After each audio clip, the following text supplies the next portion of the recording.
আজ গেছিলাম অন্নপূর্ণা যোজনার ফর্ম আনতে। হ্যালো, আমি মিরান্দা, তোমাদের সবাইকে আমার মিনি ভ্লগে ওয়েলকাম। তো আজ হচ্ছে 2nd জুন আর আজকে যাচ্ছিলাম অন্নপূর্ণার ফর্ম আনতে। তো তোমরা তো সবাই জানো 1 জুন থেকে এই ফর্ম দেওয়া স্টার্ট হয়েছে, আর 2nd জুনই কিন্তু গেছিলাম আমরা আমাদের কাছেই একদম পঞ্চায়েত অফিস থেকে ফর্মগুলো আনতে। আর তাড়াতাড়ি বেরিয়েছিলাম কারণ একটু যদি ভিড় হয় আনতে না পারি, সেই জন্য একটু তাড়াতাড়ি বেরিয়েছিলাম।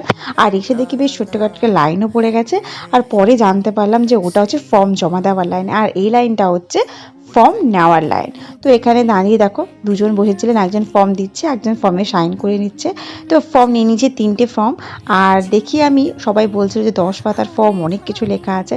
তারপর দেখলাম যে না, 10 পাতার না 7 পাতার ফর্ম, কিন্তু অনেক ডিটেলস চেয়েছে। তো যাই হোক, বাড়ি নিয়ে চলে এসেছিলাম, পরে আমি এটা ফিল আপ করে আবার দিয়ে আসবো।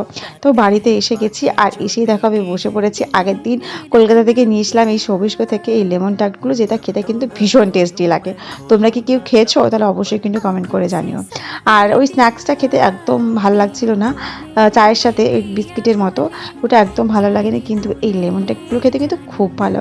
আর গাড়িতে নিয়ে এসেছি, আসার সময় এই দেখো একটা ঘেঁটেও গেছে, আর বাকি কটা মোটামুটি সবগুলো ঠিক ছিল। তারপরে তো আমি এগুলোকে ফ্রিজেও রেখেছিলাম, আর সাথে নিজেও একটা খেয়েছিলাম। তো খেতে খুব ভালো। তো চলো আজ আসি, টাটা।